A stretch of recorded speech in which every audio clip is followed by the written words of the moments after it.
Just made a deal with this guy. Hopefully he's gonna eat all the slugs this year and get really big. And I'm gonna leave him alone. Come on, buddy. Wish we ate mosquitoes because there's a ton of them out here. I was just weeding, cutting out some of the ryegrass that was still growing up here from the cover I put on here this winter. These are carrots over here, and then green beans on the trellis, and some more carrots, and a little gardener snake. And all my potatoes. Potatoes are doing great. They're coming up, and I'm pretty psyched. So this is the garden right by the cabin. It's looking pretty good. The snake's gonna take care of all the bugs, so it should be all set. More carrots, and some green onion, and a bunch of carrots. Carrots in pots like this work out a lot better. You know, when you're trying to put carrots in the ground, you have to make sure it's really deep and really tilled up loose. So it's easier just to do them in pots. So I'm gonna start doing my carrots in pots again. I used to do them in pots and they always work good. I put them really close together and I won't even thin those out.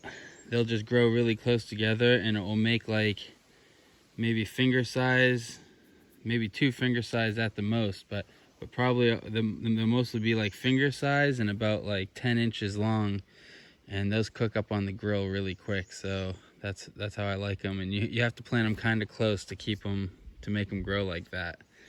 So that's how we have them here. You got one kale plant in there too. Sweet corn, butternut squash, and some green bean seeds are under there. So 3 sisters in that row. And then zucchini and more zucchini and some pumpkins and a bunch of kale. We eat lots of kale this summer. That's gonna be the main green. And do green beans in that back row against the fence there too. So there's the first garden, and then this is the new patch. This is just potatoes, but this was wild. I just turned this up this year and it was actually covered in forest, so I just opened this area up and then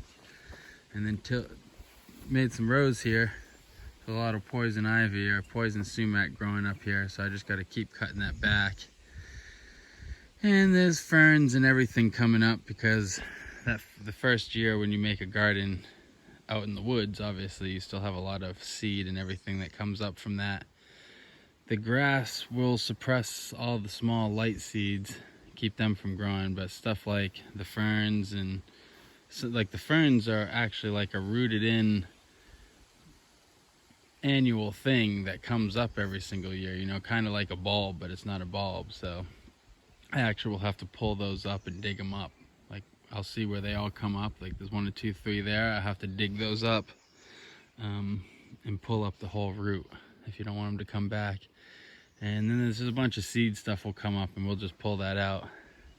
And the next year we'll mix the grass in, row it up again, and we'll put like manure and stuff. Right now there's nothing in here. This is just forest ground, but forest ground the first year we'll grow potatoes here in Maine with no fertilization, just rain, and this will grow some pretty big potatoes, some good potatoes. So potatoes are definitely the way to go your first year when you first till up an area, because you can just grow them, you don't have to do anything.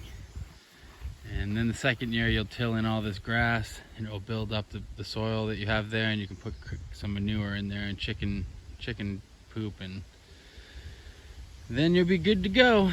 Brand new garden. Smudge fire going, partly green wood, partly dry wood. Definitely keeps the mosquitoes and the black flies down. Like, it's pretty overcast right now and there's no mosquitoes in the yard. If this was not going, you would not be allowed, you couldn't like be in the yard at all. The mosquitoes are really bad right now. But the smudge fire helps a lot. It makes it so you can actually work in the yard at this time of year. Yep. Greenhouse has all kinds of starts. I have way more starts than I need too, so once I get everything filled up, I'll just have to give them away to the neighbors and try to get everybody growing. Pretty pumped. 2020 season. This is going to be a season where the vegetable garden is really needed. Inflation's crazy and I'm broke.